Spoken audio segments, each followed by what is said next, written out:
hablando de este tema tan relevante, no solo en este momento de nuestra vida, sino que siempre pues, se ha venido escuchando este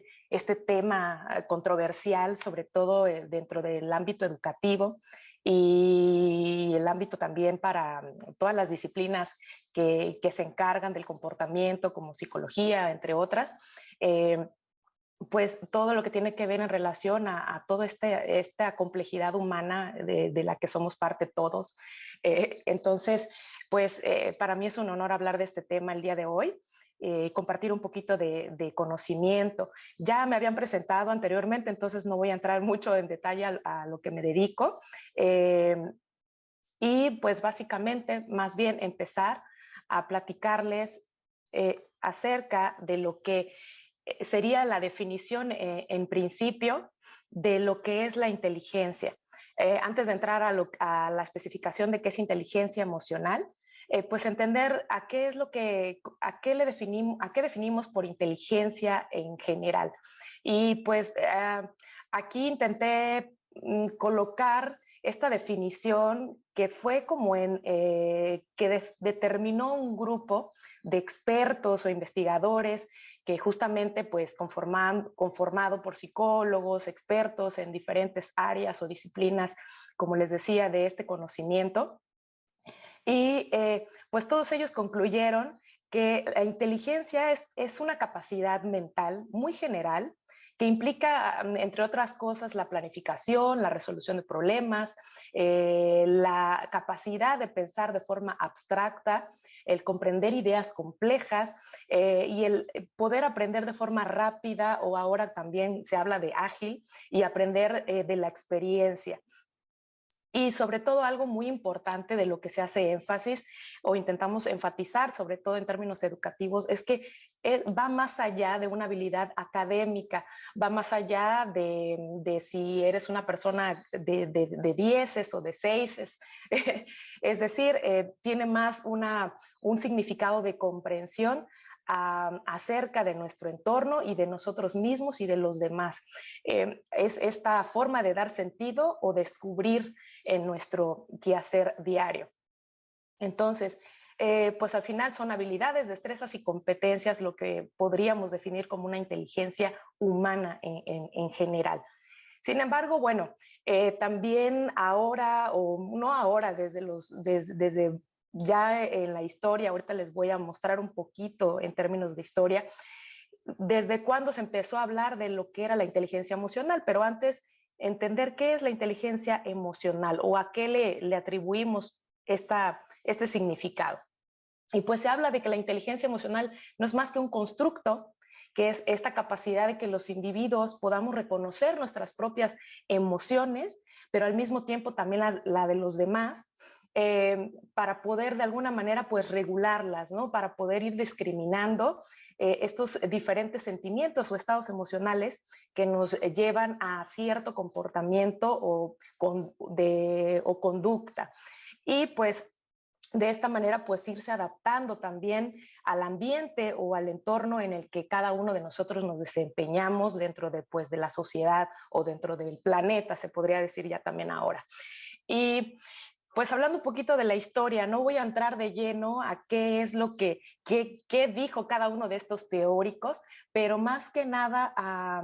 mi intención es que nos demos cuenta que no es algo nuevo, ¿no? O sea, hablar de inteligencia emocional no es algo que se le ocurrió a una sola persona o que ahora se puso de moda porque atravesamos una pandemia y todos nos dimos cuenta que qué importante eran nuestras emociones, sino que es algo que ha habido ya desde los años 20 se hablaba de inteligencia social, pero conforme ha ido evolucionando de alguna manera el pensamiento también y las prácticas en muchísimas áreas formativas o del pensamiento en general, pues han ido surgiendo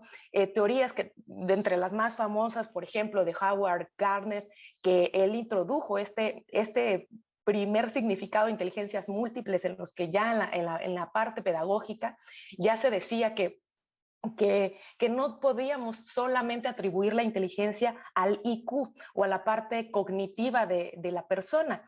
es decir, a esta parte de coeficiente intelectual en el que pues todo mundo relacionamos la inteligencia hasta nuestros días. Y él ya hablaba de que habían otro tipo de inteligencias, o sea, había personas que quizá no eran suficientes, no eran necesariamente con un IQ alto, para desempeñar ciertas, no sé, ciertas capacidades, por ejemplo, en matemáticas o en lectoescritura, sino que tenían otro tipo de habilidades o capacidades con las cuales lograr cierto éxito, porque finalmente pues siempre va relacionado este significado de inteligencia socialmente, lo entendemos, siempre lo relacionamos con el éxito, ¿no? O el pronóstico de éxito que una persona puede llegar a desarrollar a lo largo de los años. Y pues gracias a estos teóricos, finalmente, también ya en los años 95, Daniel Goleman, que es como el más famoso o el que hizo más popular este término de inteligencia emocional, él pues finalmente por ser periodista y estar dentro de los medios, escribió un libro y hizo que esto se popularizara tanto que hasta se han hecho películas incluso al respecto. Y ya él hablaba de que tan solo un 20% de lo que es de nuestro IQ es, digamos que la parte innata con la que nacemos o esta capacidad intelectual, ¿no? De poder decir a estas personas que parecieran tener cierta capacidad mayor para poder desempeñar ciertas actividades intelectivas, como decíamos. Sin embargo, pues Daniel Goleman es de los que siempre habla de que no necesariamente para una persona tener éxito tiene que ser inteligente con un IQ alto, sino que él decía, este 80% restante de la inteligencia en IQ está más bien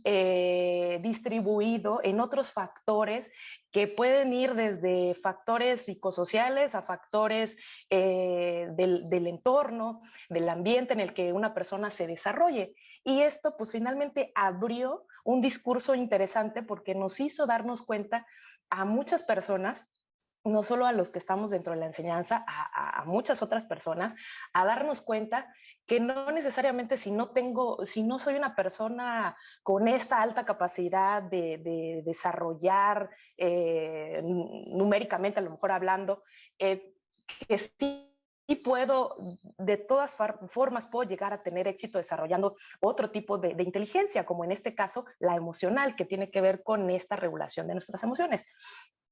Y de hecho ya también él relacionaba este tema con la forma en la que se pronosticaba ciertos hechos, por ejemplo, en la sociedad como la delincuencia. O sea, él decía, hay niños de 10 años que ya se puede pronosticar por su baja capacidad emocional o de regular las emociones, que pueden ser niños que a lo mejor no pueden controlar sus impulsos, que se pronostica pueden llegar a desarrollar estos síntomas o pueden llegar a desarrollar violencia que puede terminar en delincuencia, por ejemplo. Y que esto era incluso más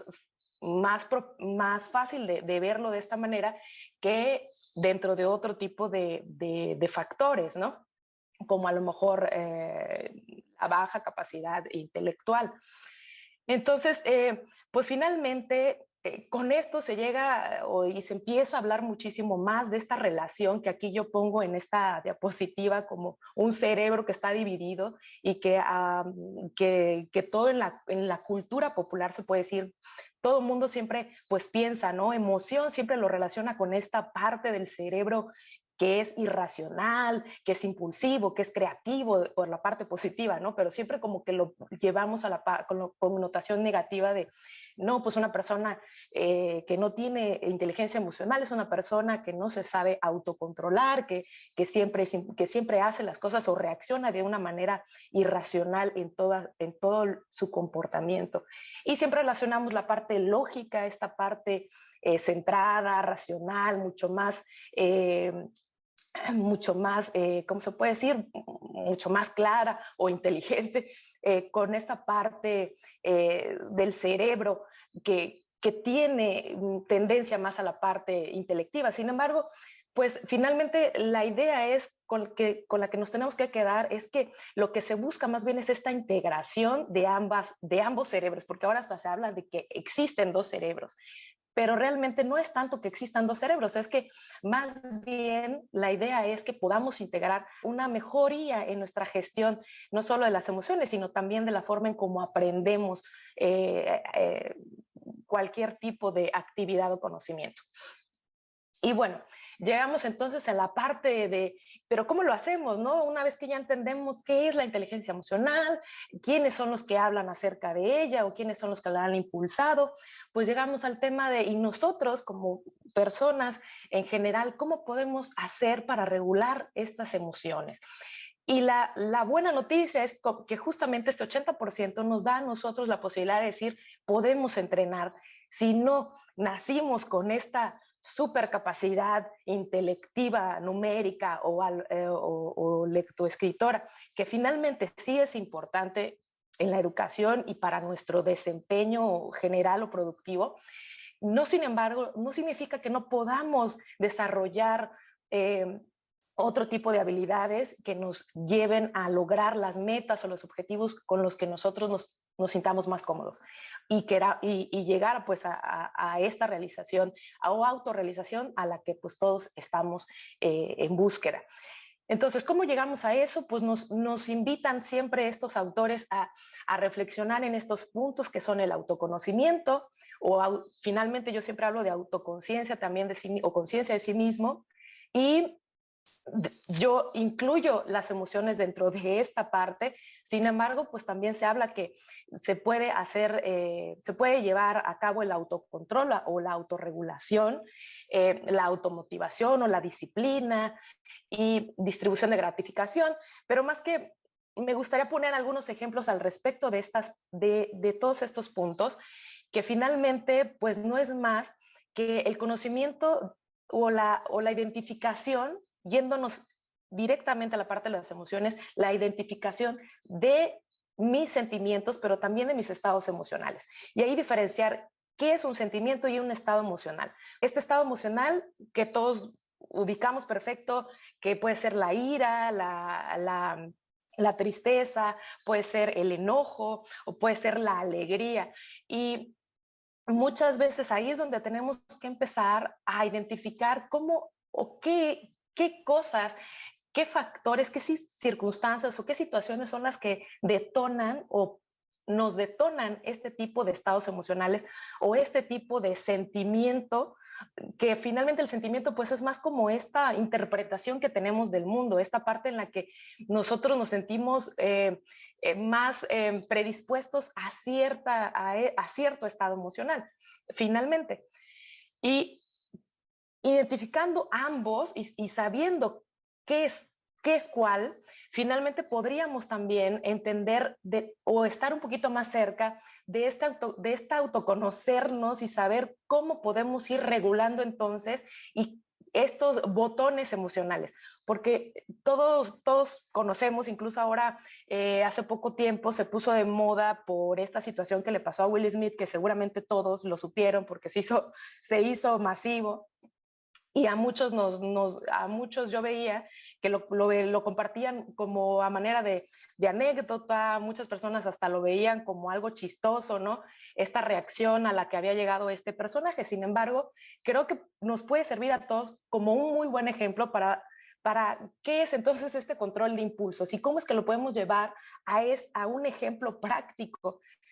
Todos podríamos haber sido Will Smith, a todos nos puede pasar y a todos en algún momento de nuestra vida quizá nos ha pasado que nos ha rebasado una emoción que ni siquiera teníamos identificado, no sabíamos de dónde venía, pero ahí es donde entra todo este bagaje en el que de repente pues nos sentimos, siempre vamos a tener a lo mejor cierto botón emocional que nos detone algún trauma o alguna situación que incluso puede estar hasta desde nuestra infancia y que puede ser que con una palabra mal dicha de otra persona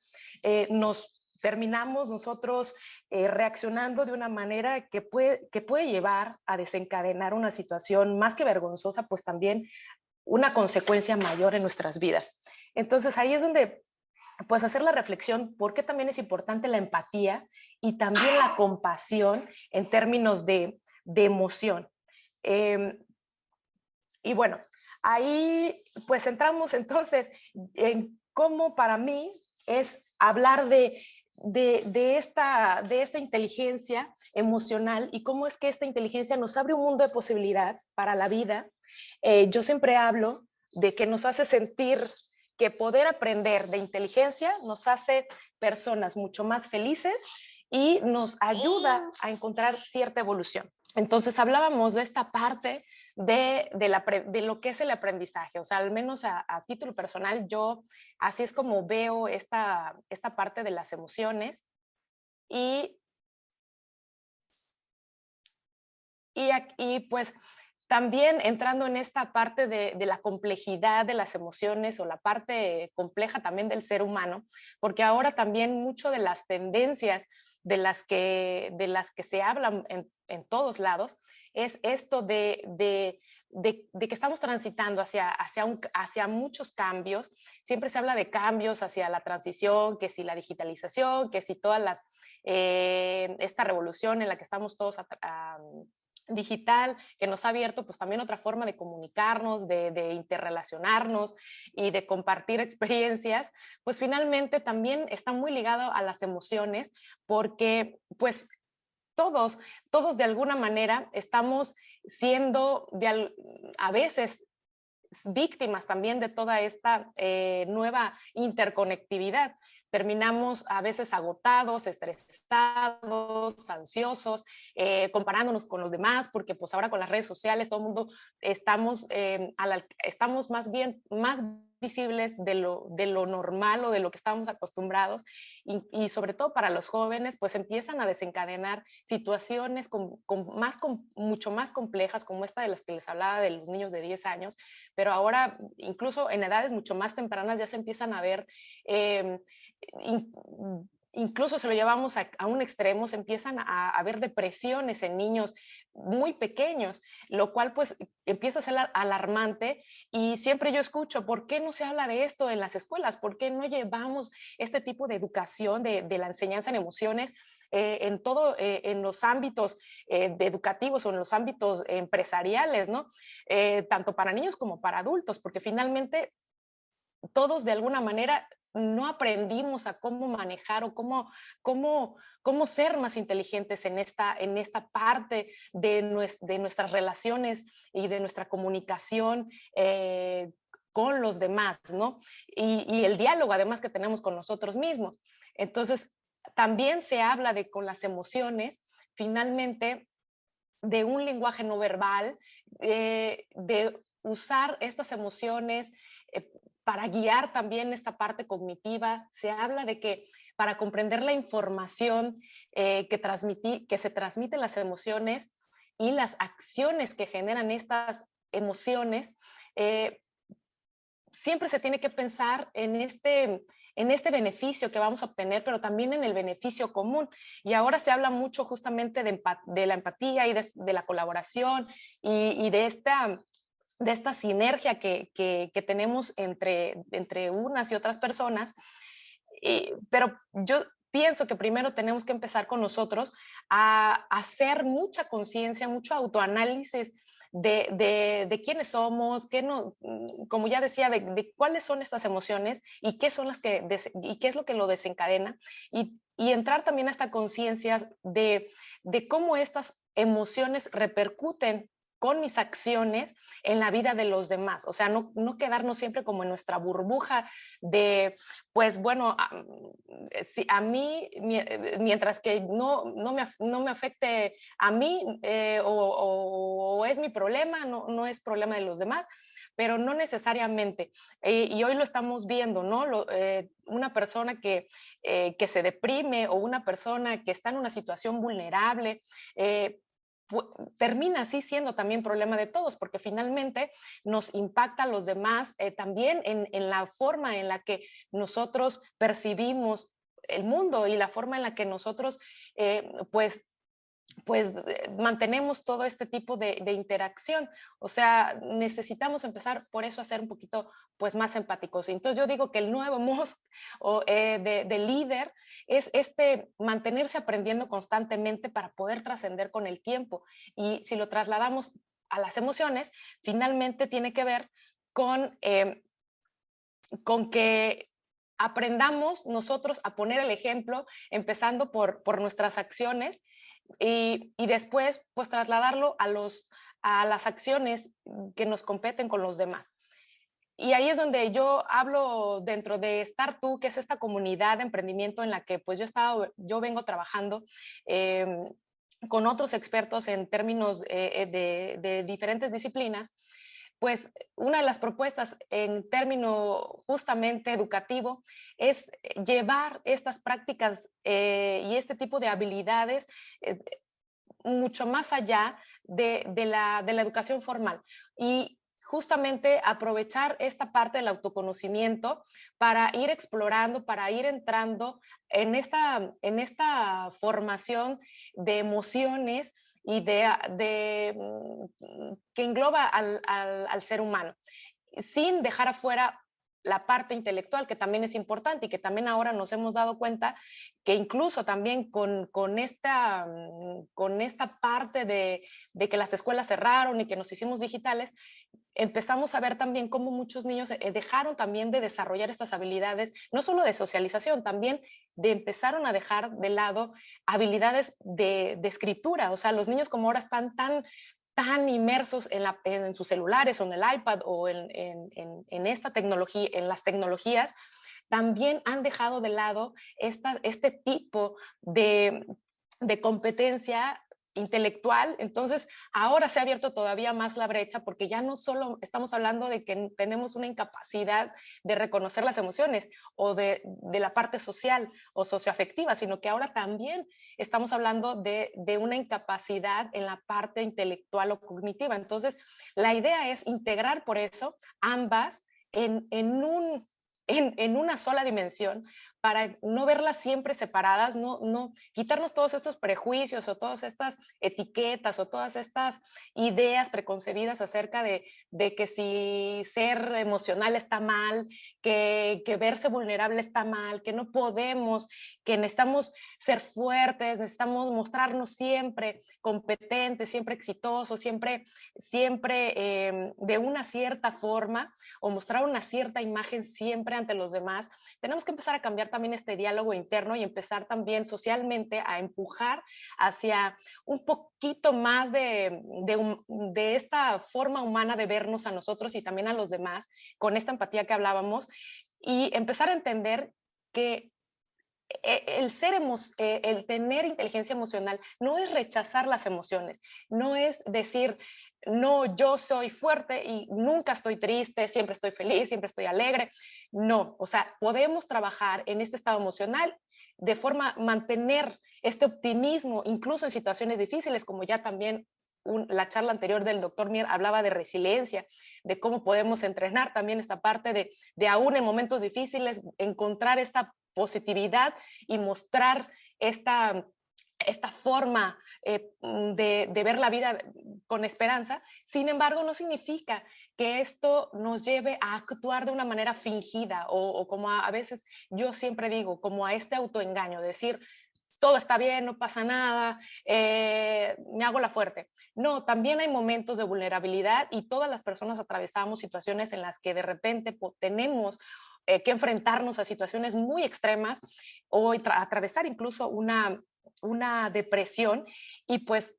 cuando llegamos en este sentido, pues necesitamos también tener una red de apoyo, necesitamos primero decirnos a nosotros mismos que está bien, que es una emoción que estamos sintiendo y por la que estamos atravesando, y entonces darnos permiso de sentirla y una vez que la sintamos, decirlo también a los demás. En este momento, si la identificamos y si desarrollamos este autoconocimiento, finalmente vamos a tener la capacidad de decirle a los demás, oigan, estoy atravesando esta situación, me siento de esta manera, hoy no puedo ir a trabajar porque tengo un muy mal día, tuve una pelea con mi pareja o una situación extrema y necesito tiempo para poder bajar esta emoción y poder después continuar con mis actividades y entonces regresar a un estado normal. Y ahí es donde también, pues es importante que también la empatía sea de los dos lados. Por eso hablamos de que tiene que ser esta correlación tanto personal como social, y ahora incluso yo hablo de también con el entorno, hablando incluso de nuestro ambiente natural, que ya no solamente somos nosotros o esta parte un poco egocéntrica, ¿no? O como ahora se dice, de que somos un poco antropocéntricos, o sea, que todo siempre centrado a mí, a la persona, y no vemos más allá nuestras acciones. O sea, no vemos el impacto mucho más allá de nuestras acciones en nuestro mundo inmediato, sino que ahora también tenemos que empezar a darnos cuenta o esta conciencia de que también hay un mundo allá afuera y que también nuestro impacto no solamente es a nuestra vida, en nuestra vida o a la de las personas que amamos, nuestra familia o nuestros compañeros de trabajo, etcétera, o nuestra comunidad, sino que también impactamos con nuestras acciones y con nuestras emociones, incluso a nuestro planeta, y ahora ya lo estamos viendo, ¿no? Y finalmente, pues bueno, este es un poco como el mensaje que yo siempre digo, que el cambio finalmente inicia con esta voluntad de ser y estar, y Unidos para Trascender es siempre como un mensaje que a mí me gusta transmitir pues que nos estamos acompañando porque todos de alguna manera estamos en este emprendimiento de vida del que yo siempre intento hablar en la comunidad de Estar Tú, para darnos cuenta que no estamos solos, que todos podemos estar basando una situación complicada que va relacionada con nuestras emociones y con esta falta de educación emocional y de cómo regularlas, pero que, pero que todos podemos también aprender a gestionarlas de mejor manera, poder también trasladarlas a nuestra vida inmediata, pedir ayuda y sobre todo, pues darnos la oportunidad de transitar en ellas para después volver a surgir con mucho más fuerza, con esta resiliencia de la que ahora pues también es importante seguir hablando. Creo que eso sería todo de mi parte. No sé cómo estamos de tiempo, si todavía me da tiempo de hablar un poco más, si no, lo dejamos para ahí. Yo preferiría también darle oportunidad a la gente que ya está levantando sus manos para algunas preguntas y pues ir más bien escuchándolos a ustedes y en base a eso pues ir resolviendo las dudas.